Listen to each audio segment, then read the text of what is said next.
Assalamualaikum warahmatullahi wabarakatuh. Di video kali ini saya akan membahas tentang seputar aplikasi pinjaman online lagi. Nah, di sini saya akan membahas salah satu resiko gagal bayar di aplikasi pinjaman online legal, yakni adalah masuk ke Slick OJK. Nah, di sini saya akan sharing kepada kalian tahapan-tahapan Slick OJK atau yang dulu bisa dibilangnya itu BI checking ya. Nah, di sini perlu kalian ketahui ada beberapa tahapan-tahapan ketika kita masuk ke Slick OJK. Di tahapan-tahapan ini tuh tergantung berapa lamanya kita mengalami gagal bayar ya di salah satu aplikasi pinjaman online ketika kita masuk ke Slick OJK. Atau bisa dibilang terhitung berapa hari cicilan kalian itu menunggak di aplikasi pinjaman online tersebut. Nah, berikut adalah tahapan-tahapan Slick OJK bagi kalian yang gagal bayar di aplikasi pinjaman online legal.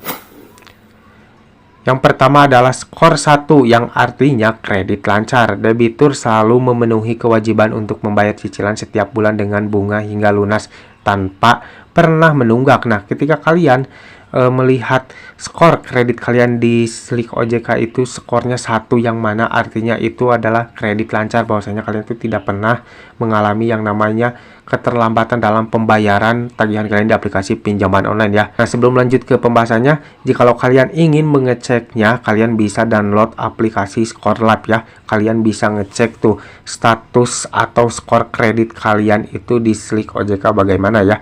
Kalian yang mungkin belum pernah gagal bayar di aplikasi pinjaman online, tentunya skornya itu 1 ya, yang artinya kredit lancar. Selanjutnya adalah skor 2, yang artinya adalah kredit DPK atau dalam perhatian khusus. Debitur tercatat menunggak dalam cicilan 1 hari sampai 90 hari atau 3 bulan ya. Nah, jadi kalau skor 2 itu artinya kredit DPK atau dalam perhatian khusus, yang mana si debitur tersebut itu mempunyai cicilan dan tertunggak itu mulai dari 1 hari sampai 90 hari. Yang selanjutnya adalah skor 3, yang artinya kredit tidak lancar. Si debitur tersebut tercatat menunggak cicilan dari 91 hari sampai 120 hari ya. Jadi ini terhitungnya tuh tunggakan kalian itu sudah melebihi waktu di atas 3 bulan ya, yang mana nanti skornya itu adalah skornya 3 ya, yang mana artinya itu kredit tidak lancar. Dan yang selanjutnya adalah skor keempat, artinya kredit diragukan. Debitur tercatat menunggak cicilan dari 121 hari sampai 180 hari. Nah, ketika kalian mengalami keterlambatan atau gagal bayar di aplikasi pinjaman online dan menunggak sudah lebih dari 120 hari sampai 180 hari, maka skornya itu adalah skor 4, yang artinya kredit diragukan. Yang terakhir adalah skor kelima, artinya kredit macet. Debitur tercatat menunggak cicilan lebih dari 180 hari. Nah, buat kalian yang gagal bayar di aplikasi pinjaman online legal dan mengalami keterlambatan yang cukup lama di atas 180 hari, itu pasti skornya adalah kredit macet ya, atau skor kelima. Nah, jika kalian mengalami keterlambatan di atas 180 hari, pasti skornya itu skor kelima, yang artinya kredit macet. Nah, ketika kalian masuk ke Slick OJK dengan skor 2 sampai ke 5, itu pasti ya kalian itu akan mengalami yang namanya kesulitan ketika kalian ingin mengajukan pinjaman di aplikasi pinjaman online lain, di bank ataupun di lembaga keuangan lainnya, karena di sana tuh sudah tertera bahwasannya skor kalian itu buruk ya, skor kredit kalian itu buruk.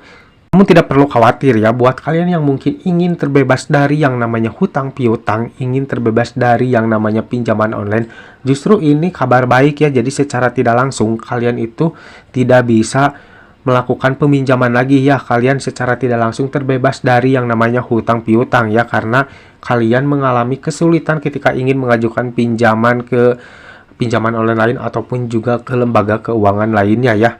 Mungkin resiko ini tuh beresiko hanya bagi mereka yang ingin mengajukan pinjaman lagi di kemudian hari ya, atau mungkin ingin mengajukan pinjaman untuk modal usaha kayak ke bank ataupun ke lembaga keuangan lainnya. Ini pasti beresiko bagi mereka ya.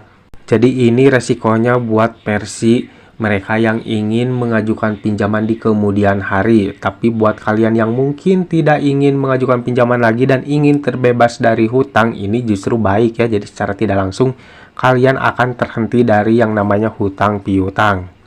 Oke, mungkin sampai di sini dulu video dari saya tentang tahapan-tahapan Slick OJK atau BI checking ya dulu dikenalnya. Semoga video ini bermanfaat buat kalian. Jangan lupa like dan juga share ke teman-teman kalian dan tetap dukung channel ini agar semakin berkembang dengan cara klik subscribe di bawah. Sampai jumpa di video selanjutnya. Assalamualaikum warahmatullahi wabarakatuh.